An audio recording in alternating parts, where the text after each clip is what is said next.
नमस्कार, आपके साथ मैं रीना झा बालियान। इंसानियत की मिसाल पेश करने वाले मोहम्मद दीपक या यूं कहें दीपक कुमार, जो कि उनका असली नाम है, अब उन्हें इनाम मिलने जा रहा है। जिस तरह का संदेश उन्होंने समाज में दिया और एक बुजुर्ग की मदद के लिए उन्होंने अपनी आवाज उठाई, उन्होंने कदम उठाया, अब उसी दीपक को लाखों रुपए इनाम के तौर पर मंत्री जी देने जा रहे हैं। आप बिल्कुल ठीक सुन रहे हैं। देखिए, उत्तराखंड में तो माहौल किस तरह का बन रहा है ये आपको भी जानकारी है, लेकिन इसी बीच इसी दीपक के लिए, जिस दीपक ने इंसानियत की मिसाल पेश की और समाज में हिंदू मुस्लिम एकता का एक संदेश दिया, इसी से खुश होकर मंत्री जी 2 लाख रुपए का इनाम दीपक कुमार को देने जा रहे हैं। अब कहां के ये मंत्री हैं, क्यों ये 2 लाख रुपए देने जा रहे हैं और क्यों इतने वो प्रभावित हुए दीपक से, पूरी बारीकी के साथ आपको जानकारी देंगे। वीडियो को लास्ट तक जरूर देखिएगा, क्योंकि देखिए, इन दिनों ना दीपक के बारे में जानना हर कोई चाहता है, दीपक के बारे में जानकारी लेना चाहता है। और जिस तरह से दीपक के नाम को लेकर और जो विवाद उपजा, उसके बाद जो कोटद्वार का माहौल बना हुआ है, उसे लेकर भी अपडेट जानना चाहता है। भले ही उत्तराखंड की सरकार दीपक के फेवर में ना नजर आ रही हो, लेकिन एक राज्य ऐसा भी है जहां से दीपक को बहुत प्यार मिल रहा है। और ये प्यार का ही नतीजा है कि इंसानियत दिखाई दीपक ने, जिसके बदले में दीपक को 2 लाख रुपए इनाम के तौर पर दिए जाएंगे। देखिए, झारखंड की सरकार में मंत्री हैं और ये मंत्री जी दीपक को 2 लाख रुपए देने जा रहे हैं। मंत्री का नाम है इरफान अंसारी, और इरफान अंसारी ने ना बड़ी घोषणा कर दी है। उन्होंने कहा कि जैसा जेस्चर दिखाया दीपक ने और जैसी इंसानियत उन्होंने पेश की है, जैसा संदेश उन्होंने दिया है, वो भी आज के ज़माने में जहां हिंदू मुस्लिम करके समाज के लोगों को बांटा जा रहा है, वहां आगे आकर एक हीरो की तरह दीपक ने कदम बढ़ाया, आवाज़ उठाई, और इसके लिए तो इनाम बनता है। और यही कारण है कि झारखंड सरकार के मंत्री डॉक्टर इरफान अंसारी 2 लाख रुपए इनाम देंगे। और साथ ही उन्होंने ये भी घोषणा की है कि दीपक को झारखंड बुलाकर सार्वजनिक रूप से सम्मानित किया जाएगा। अब आप सोच सकते हैं कि जिस राज्य से आते हैं दीपक, यानी कि उत्तराखंड के कोटद्वार में दीपक रहते हैं, और कोटद्वार में ही जब ये पूरा विवाद उपजा, जब धर्म के कुछ ठेकेदार लोग पहुंचे वहां पर, एक 60 से 70 साल के बुजुर्ग जो कि मुस्लिम समुदाय से थे, और क्योंकि वो बाबा नाम से दुकान चला रहे थे, इसी दुकान को बंद करवाने के लिए, नाम बदलवाने के लिए जोर करने लगे जब वही लोग, जब हिंदू संगठन के लोग, बजरंग दल के लोग, तब बीच बचाव में यही दीपक आया और दीपक ने अपना नाम मोहम्मद दीपक बताया, क्योंकि उसने ये संदेश देने की कोशिश की कि ना मैं हिंदू हूं, ना मैं मुसलमान हूं, मैं एक इंसान हूं, और मेरी आंखों के सामने अगर किसी को भी इस तरह से परेशान किया जाएगा तो मैं चुप नहीं बैठूंगा। लेकिन दीपक का खुले तौर पर बोलना देखिए कैसे उन्हें ही मुश्किलों में डाल गया, उनके लिए ही परेशानी बढ़ी।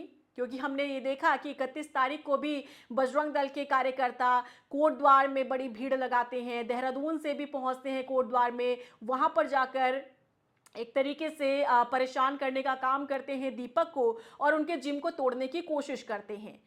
और सवाल ये भी है कि इतना कुछ होने के बाद भी अज्ञातों पर मुकदमा दर्ज होता है और अलग से एफआईआर दीपक के नाम पर हो जाती है। तो ये सभी चीजें और ये सभी तस्वीरें साफ करती है कि उत्तराखंड की सरकार दीपक के इस इंसानियत को सही नहीं समझ रही है, दीपक को ही गलत माना जा रहा है। भले ही उत्तराखंड की सरकार दीपक के फेवर में ना हो, लेकिन झारखंड से अच्छा संदेश दीपक के लिए जरूर आया है, दीपक के लिए इनाम आया है। और इतना ही नहीं, दीपक को झारखंड भी बुलाया जाएगा, जहां पर दीपक को इस सराहनीय काम के लिए सम्मानित किया जाएगा, जो कि जरूरी भी है।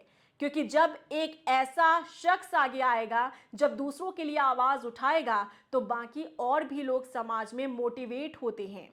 लेकिन उत्तराखंड में डीमोटिवेट करने का काम दीपक को किया जा रहा है या बाकी लोगों को किया जा रहा है।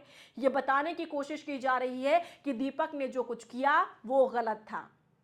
और ये सिर्फ गलत इसलिए कहा जा रहा है क्योंकि दीपक हिंदू समाज से आते हैं और उन्होंने जिसके लिए आवाज उठाई वो शख्स मुस्लिम समाज से आता है। तो आप समझ रहे हैं अंतर।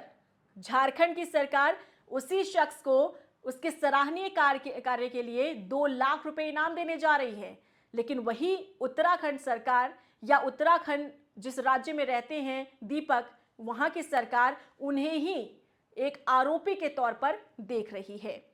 तो है ना, अच्छी खबर दीपक के लिए, और होना भी चाहिए। देखिए, सराहनीय काम जब कोई करता है, कोई अच्छा काम करता है, तो उसका मनोबल बढ़ना चाहिए और बढ़ाना चाहिए, और यही काम झारखंड की सरकार कर रही है। खासतौर पर मंत्री इरफान अंसारी ने यह बड़ा ऐलान किया है कि वो दीपक को 2 लाख रुपए देने जा रहे हैं। और एक और गौर करने वाली बात यह है कि अंसारी जी कह रहे हैं, इरफान अंसारी जो कि झारखंड सरकार में मंत्री हैं, उनका यह कहना है कि मैं अपनी सैलरी से ये 2 लाख रुपए दीपक को दूंगा। हालांकि देखिए, ठीक है, अमाउंट ठीक ठाक है इस समय पर, लेकिन जब आप कोई अच्छा काम करते हैं ना, उसके लिए आपको जितना भी अमाउंट दिया जाता है वो बहुत ज़्यादा होता है। और जाहिर तौर पर इस दौरान जैसा जेस्चर दिखाया है इरफान अंसारी ने, झारखंड के मंत्री ने, वो वाकई में काबिले तारीफ है। आपको क्या लगता है कमेंट सेक्शन में जरूर बताइएगा, क्योंकि ऐसे जब मनोबल बढ़ाने वाले मंत्री आएंगे, नेता आएंगे, तो जाहिर तौर पर खुशी भी होगी और समाज में और लोग इंस्पायर्ड भी होंगे, और वो भी इसी तरह से जब उनकी आंखों के सामने कुछ गलत हो रहा होगा तो उसके लिए आवाज भी उठाएंगे। हालांकि इस आवाज को दबाने की लाख कोशिशें की गई, डराने की कोशिश की गई, जिम को तोड़ने की कोशिश की गई, लेकिन आज भी दीपक अड़िग हैं। दीपक का भी इस पूरे मामले को लेकर क्या कहना है, देखिए, ये भी समझने की कोशिश मीडिया कर्मी कर रहे हैं, हम लोग भी कर रहे हैं, लेकिन दीपक से बात नहीं हो पा रही है क्योंकि वहां पहुंचने ही नहीं दिया जा रहा है, वहां पर पत्रकारों को जाने से रोका जा रहा है। इसीलिए फिलहाल तो कोटद्वार में क्या माहौल है, ये तो अपडेट वहां से निकलकर सामने नहीं आ पा रहा है, उतना ही निकलकर सामने आ पा रहा है जितना कि कोटद्वार पुलिस सार्वजनिक करना चाहती है। लेकिन असल तस्वीरें क्या है वहां पर, फिलहाल ये कहना बहुत जल्दबाजी होगी, क्योंकि अभी वहां से कोई भी खबर निकलकर सामने नहीं आ रही है, क्योंकि एक तरीके से पत्रकारों की आवाज को दबाने की कोशिश कोटद्वार पुलिस की तरफ से किया जा रहा है। वहां उन्हें पहुंचने ही नहीं दिया जा रहा है। कोई भी पत्रकार ना तो दुकानदार तक पहुंच पा रहा है और ना ही दीपक तक पहुंच पा रहा है। और ये सब कुछ तब हुआ जब कुछ पत्रकार दिल्ली से पहुंचे और अच्छी खासी कवरेज की, दीपक से बातचीत जब उन्होंने की, सब कुछ आउट हुआ, सब कुछ तस्वीरें बाहर सामने आई, एफआईआर को लेकर जब सब कुछ हकीकत सामने आई कि कैसे दीपक पर एफआईआर दर्ज की गई है और छीना झपटी का आरोप उनके ऊपर लगाया, घड़ी छीनने की कोशिश की, फोन छीनने की कोशिश की, ये इन धाराओं में मुकदमा दीपक पर दर्ज किया गया। लेकिन वो लोग जो दीपक के जिम को तोड़ने के लिए आए थे और देहरादून से दौड़ लगाते हुए कोटद्वार तक पहुंचे थे, माहौल को खराब करने के लिए, उत्पात मचाने के लिए, उन लोगों पर फिलहाल पुलिस ने नामजद एफआईआर दर्ज नहीं की है, क्योंकि पुलिस का तो ये कहना है कि हमें पता ही नहीं है कि ये लोग कौन है, इसीलिए अज्ञात एफआईआर दर्ज की गई है। तो खेल क्या चल रहा है, देखिए, हर कोई भली भांति जानता है, लेकिन इसी बीच एक खबर दीपक के लिए अच्छी आई है कि दीपक ने जिस तरह का कदम बढ़ाया है, जिस तरह से इंसानियत की मिसाल पेश की है, जो सराहनीय कार्य किया है, एक मुस्लिम समुदाय के बुजुर्ग शख्स की जो मदद के लिए उन्होंने आवाज़ उठाई है, इसके लिए उन्हें इनाम मिलने जा रहा है। और ये इनाम झारखंड के मंत्री हैं, वो 2 लाख रुपए इनाम के तौर पर देने जा रहे हैं, और साथ ही दीपक को झारखंड बुलाया जाएगा सम्मानित करने के लिए। तो है ना अच्छी खबर, आपका क्या रिएक्शन है इसे लेकर जरूर बताइएगा। और मेरे YouTube चैनल को अगर सब्सक्राइब अभी तक नहीं किया तो जल्दी से सब्सक्राइब कीजिए, बेल आइकॉन का दबाना मत भूलिएगा, क्योंकि जब भी कोई खबर पहुंचती है आप तक तो आप लोगों को नोटिफिकेशन जरूर मिल जाए। और आप लोग कमेंट बॉक्स में जाकर ये भी बताइए कि आप लोगों में से कौन कौन उत्तराखंड से है और कौन कौन कोटद्वार से है, और कौन कौन इस खबर का अपडेट जानने की लगातार कोशिश कर रहा है। नमस्कार।